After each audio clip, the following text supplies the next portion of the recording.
Hello students, welcome to yet another problem in the unit overhead cost control. So let's read this problem. Cadilla company has three production departments A, B and C, and they have two service departments D and E. The following figures are extracted from the records of the company. Rent and rates rupees 5,000. Indirect wages rupees 1,500, depreciation of machinery rupees 10,000, general lighting rupees 600, power rupees 1,500, sundry expenses rupees 10,000. The following further details are available. Department A, B, C, D, E is given to you, and they have given the basis of apportionment. Here, if you look at the basis of apportionment, they have given floor space, light points, direct wages, HP of machines, which means horsepower of machines, value of machinery. Now they have given you one total column, and they have given the basis or the ratio for all the departments, that is A, B, C, D and E. And finally they have asked to apportion the cost to the various departments on the most equitable basis. So as I have mentioned in the previous problems, both overhead expenses will be given to you, as well as the basis of apportionment also will be given to you. Now what you have got to do is you have to link each overhead expense with the appropriate basis of apportionment.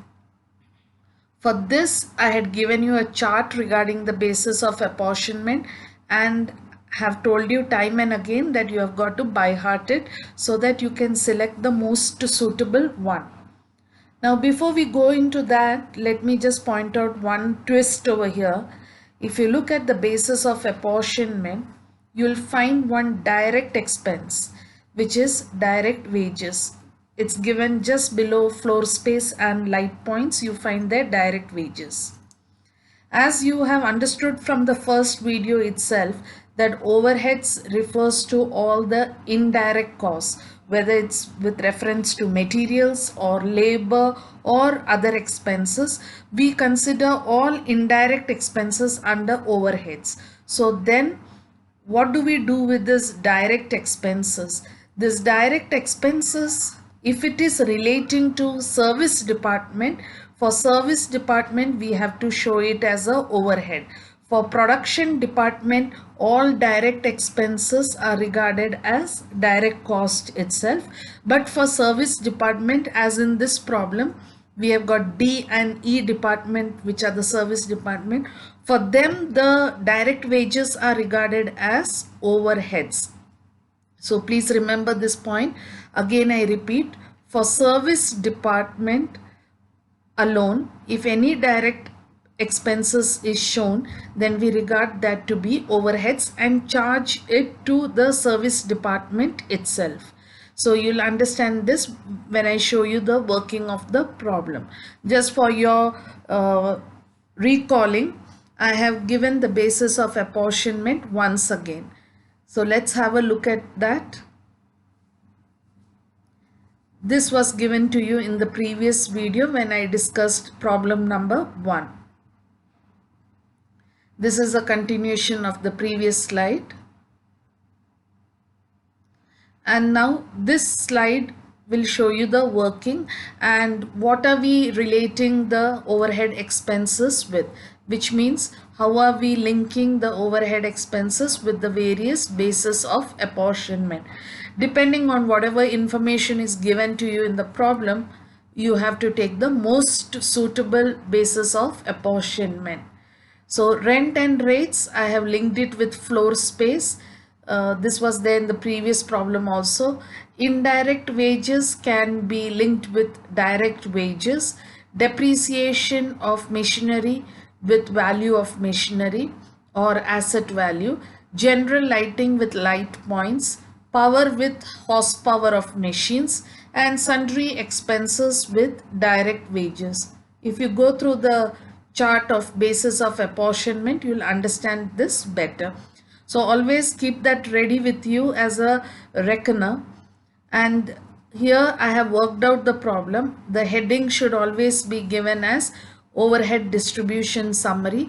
If it is primary distribution, accordingly you have to put it in bracket. I have not yet started discussing with you about the secondary distribution. So therefore we are still continuing to do the primary one. So within bracket write primary. Now in this problem you have both the production department as well as the service department. So right above the names of the department I have mentioned production and service department. So as in the previous problem, you should have all the columns as is given to you. First column is for overhead expenses. Next column is for basis of apportionment. Third column is for total amount in rupees. Then production department A, B and C. I have put a bracket for that, and a top bracket and a bottom bracket, and service department D and E. Now I have listed out all the various overheads one below the other. You can see that it starts from rent, then indirect wages.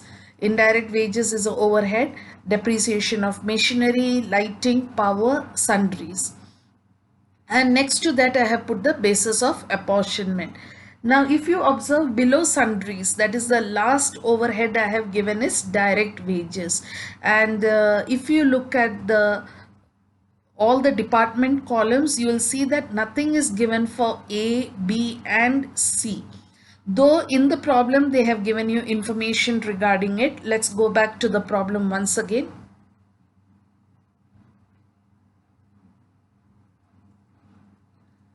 Here, if you observe in the basis of apportionment, direct wages is given, and you have been given what is the direct wages of A, B, C, D and E. As I told you a little while earlier, direct wages of production departments is considered as direct cost itself. So we do not take it in overhead distribution summary.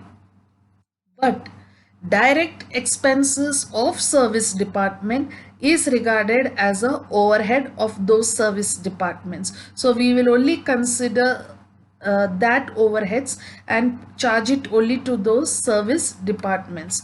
So let's go back to the solution once again.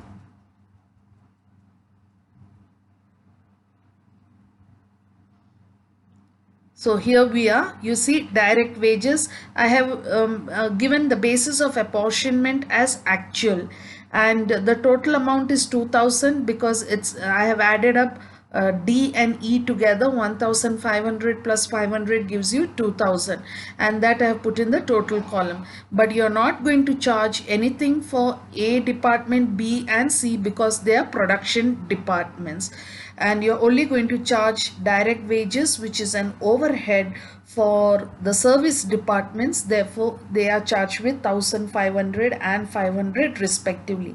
And down below I have given a note regarding this. I have mentioned direct wages incurred by production departments can be allocated to the said department as direct cost. It is not an overhead. However, for service departments, direct wages is an overhead, and these overheads can be allocated directly to the service departments.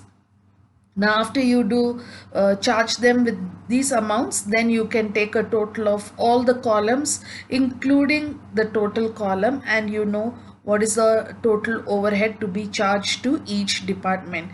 Here in this working I have not shown you the basis, the ratio in which it is done, because that was worked out in the previous column in detail, and it's just a mathematical calculation based on the basis that is given to you. Once you know the basis, and you can work out the ratio on your own. So I have not done that mathematical working over here. I hope you have all followed this, and The twist in this problem was respect to only direct wages. This was a little different from the previous problem. And please remember that these type of problems are very common in the exam. So do not make a mistake of omitting direct wages for the or direct expenses for service department. So if you have not followed it or you want further clarification regarding it, feel free to email me. Thank you for listening.